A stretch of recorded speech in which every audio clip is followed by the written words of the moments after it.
નમસ્કાર મિત્રો, ખેડૂત પોકેટ ચેનલમાં તમારું સ્વાગત છે। દેશ, દુનિયા અને ગુજરાતના તાજા, મોટા અને સૌથી મહત્વના સમાચાર જાણીએ તે પહેલા ચેનલમાં નવા છો તો ચેનલને જરૂરથી સબસ્ક્રાઇબ કરી લેજો।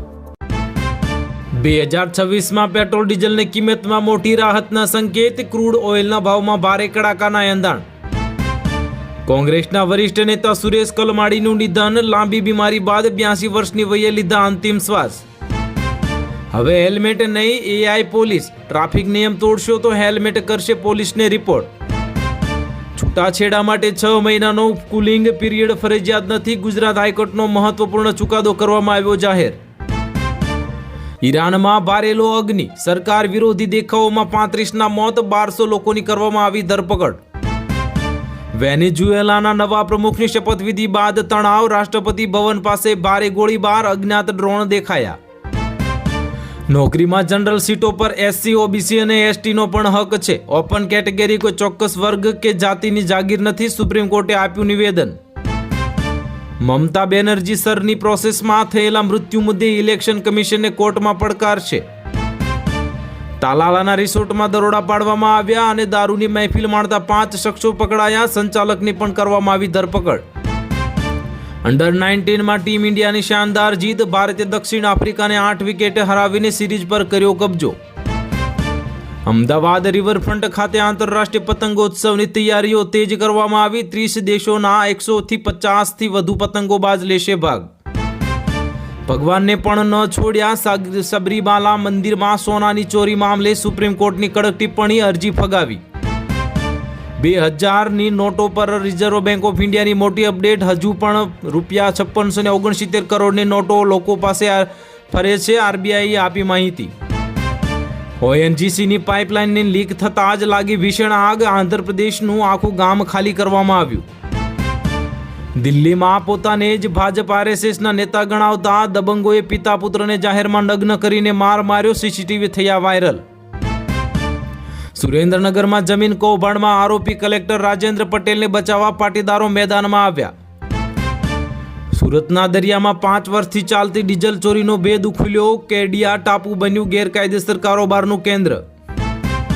ડોનાલ્ડ ટ્રમ્પની ધમકી રૂપિયાને વધુ નીચે લાવી શકે છે, જેનાથી નિકાસ પર હવે અસર પડી શકે છે, પરંતુ ભારતે અમેરિકાનો સામનો કરવાની તૈયારી કરી। નોકરિયાતો માટે હવે ખુશખબર આવ્યા, પગાર મર્યાદા વધારવા પર સુપ્રીમ કોર્ટે સરકારને આપ્યો આદેશ। ગોધરામાં શક્તિ પ્રદર્શન સાથે જ કૃષિ રાહત પેકેજ 2025માં જિલ્લાના ખેડૂતોને થયેલા અન્યાય બાબતે મુખ્યમંત્રીને ઉદ્દેશીને પંચમહાલ જિલ્લા કલેક્ટર મારફત આવેદનપત્ર અપાયું। પાકિસ્તાનની જેમ હવે ચીન પર ભરોસો કરીને જોડાયું ગયું, હવે વેનેઝુએલા આંધળી થઈ ગઈ રીડાર સિસ્ટમ। વડોદરામાં 2 જૂથો વચ્ચે હિંસક અથડામણમાં પથ્થરમારો અને તલવારબાજીમાં અનેક લોકો ઘાયલ થયા, વિડીયો થયો વાયરલ। જૂનાગઢમાં સિંહણને પકડવા જતા મૃત્યુ પામેલા વનકર્મીના પરિવારને તાત્કાલિક સહાય ચૂકવવા આદેશ કરવામાં આવ્યા જાહેર। ગુજરાત શિક્ષણ બોર્ડનો ઐતિહાસિક નિર્ણય લેવાયો, ધોરણ 9 અને 10માં હવે ઇન્ડિયન સાઇન લેંગ્વેજ ભણાવવામાં આવશે। અમદાવાદ પ્લેન ક્રેશ વિશે નવી જાણકારી સામે આવી હોવાનો દાવો, કોંગ્રેસ સાંસદે સરકાર પાસે માંગ્યો જવાબ। જૂનાગઢમાં નકલી દારૂ બનાવતી ફેક્ટરીનો થયો પર્દાફાશ, કેમિકલમાં એસન્સ ભેળવીને ચાલતું હતું કૌભાંડ। મેડિકલ એમબીબીએસ અભ્યાસ કરતી દીકરીઓ માટે રાજ્ય સરકારની મોટી ભેટ, મળશે 6 લાખ સુધીની સહાય। ગરીબ અને મધ્યમ વર્ગની દીકરીઓ માટે મેડિકલ શિક્ષણ હવે બન્યું વધુ સુલભ બન્યું। ભર શિયાળામાં અંબાલાલની વધુ એક આગાહીએ વધાર્યું ખેડૂતોનું ટેન્શન, 15થી 21 જાન્યુઆરીમાં આવશે ધોધમાર વરસાદ। યુદ્ધના ધોરણે ₹80 કરોડના ખર્ચે નિર્માણ પામી રહ્યો છે ગંભીરા બ્રિજ, 700 શ્રમિકો આગામી સપ્ટેમ્બર માસ સુધીમાં બનાવશે નવો પુલ। બનાસકાંઠાના થરાદના વચગેટમાં મામલતદારે પીધું ઝેર, વિડીયો અને ચિઠ્ઠીમાં બ્લેકમેલર ગેંગનો થયો ખુલાસો।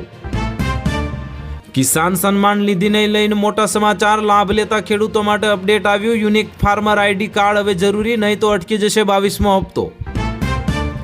ગુજરાતના રાજકારણમાં સૌથી મોટા સમાચાર, ડેડિયાપાડાના પૂર્વ એમએલએ મહેશ વસાવા જોડાઈ શકે છે કોંગ્રેસમાં। પીઓકે ભારતનું છે, પાકિસ્તાને ગેરકાયદે કર્યો છે કબજો, બ્રિટિશ સાંસદ બ્લેકમેનના નિવેદનથી વિશ્વમાં ખળભળાટ મચી ગયો। વસુધારા ડેરીની ચૂંટણીમાં મોટો આંચકો, ભાજપના મેન્ટેનન્ટો સરેઆમ અનાદર, બળવાખોર ઉમેદવારો ભવ્ય વિજય। હળવદ પોલીસ સ્ટેશનના સબસિડીયુક્ત ખાતર કૌભાંડને લઈને 4 લોકો સામે ફરિયાદ દાખલ કરવામાં આવી. 8 લાખનું સબસિડીયુક્ત ખાતર પકડાયું હતું. રાજકોટમાં યોજાનાર પીએમ મોદીનો રોડ શો રદ કરવામાં આવ્યો. પ્રધાનમંત્રી સોમનાથથી સીધા મારવાડ યુનિવર્સિટી ખાતે પહોંચશે. કોંગ્રેસના વરિષ્ઠ નેતા સુરેશ કલમાડીનું 81 વર્ષીય વયે નિધન થયું. લાંબી માંદગી બાદ પુણેમાં લીધા અંતિમ શ્વાસ. ભાવનગરમાં બનાવટી ચલણી નોટોનો રોકેટનો પર્દાફાશ થતાં અમદાવાદમાં રેલો આવ્યો. ₹200ની અને 343 બનાવટી નોટ સાથે એક શખ્સ ઝડપાયો. રેલવેએ ટિકિટ બુકિંગ નિયમોમાં કર્યો મોટો બદલાવ. આધાર લિંક વગર સવારે 8 થી 4 ટિકિટ બુક નહીં થાય. અમદાવાદમાં કાલુપુર રેલવે સ્ટેશન પર રિઝર્વ પોલીસ ફોર્સની સર્જિકલ સ્ટ્રાઇક. નો પાર્કિંગમાં ઊભી રહેતી રિક્ષાઓ જપ્ત કરવામાં આવતા મુસાફરોને આશકારો થયો. વર્ષ 2040 સુધીમાં ભારતીય ચંદ્ર પર પગ મૂકશે. ગુજરાત યુનિવર્સિટીના પદવીદાન સમારોહમાં ઇસરો ચેરમેનની મોટી જાહેરાત. આમ આદમી પાર્ટીના સાણંદ અને આણંદ જિલ્લાના પ્રમુખ વિજયભાઈની આગેવાનીમાં સંજયસિંહ રાજ આમ આદમી પાર્ટીમાં જોડાયા. ઈશુદાન ગઢવીએ આપી માહિતી. પ્રધાનમંત્રી મોદી 10મીએ સોમનાથમાં રાત્રિ રોકાણ કરશે. 11મીએ રાજકોટ અને 12મીએ અમદાવાદના કાર્યક્રમમાં ઉપસ્થિત રહેશે. મોરબી સહિત ગુજરાતમાં ખાનગી વીજ કંપનીના વીજ પોલ માટે ખેડૂતોને એક પોલ દીઠ ₹2 કરોડનું વળતર આપવાની ગુજરાત કિસાન સંઘર્ષ સમિતિની માંગ કરવામાં આવી. ગુજરાત પોલીસની તૈયારી કરતા ઉમેદવારો માટે મોટા સમાચાર. પીએસઆઈ અને એલઆરડીની શારીરિક કસોટીની તારીખ કરવામાં આવી જાહેર.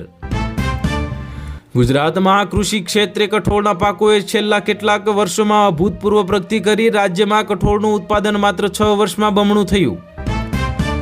ગુજરાતમાં હવે ઘરની છત પર ફરશે પવનચક્કી. નવી રૂફટોપ વિન્ડ પોલિસી જાહેર કરવામાં આવતા આજે સોલર કરતા બમણી વીજળી મળવાની શક્યતા. મુખ્યમંત્રીએ ગુજરાત રાજ્ય માર્ગ વાહન વ્યવહાર નિગમના ડ્રાઈવર અને હેલ્પર કક્ષાના ઉમેદવારોની નિમણૂક પત્ર એનાયત કર્યા.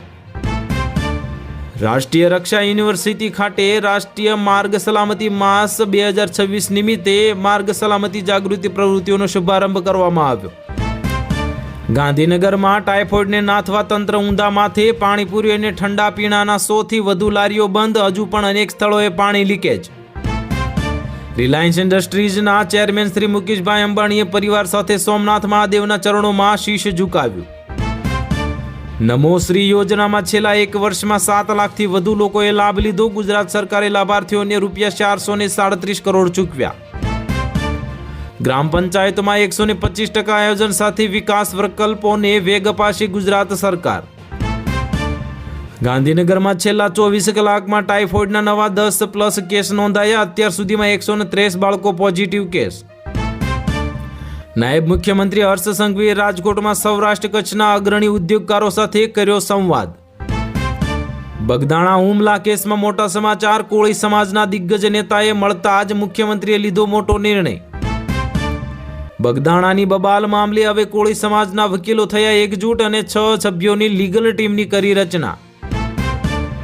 તિરુવનંતપુરમમાં પહાડી પર દીવો પ્રગટાવવાની મંજૂરી યથાવત. મદ્રાસ હાઈકોર્ટને ડીએમકે સરકારને ફટકાર આપી. ગુજરાતના 782 પ્રાથમિક શિક્ષકોના CCC સર્ટિફિકેટ બોગસ હોવાનો ધડાકો. શિક્ષણ જગતમાં ચકચાર મચી ગઈ. નાયબ મુખ્યમંત્રી હર્ષ સંઘવીએ કર્યા સોમનાથ મહાદેવના દર્શન. પ્રધાનમંત્રી મોદીના પ્રવાસની તૈયારી અંગે સમીક્ષા કરી.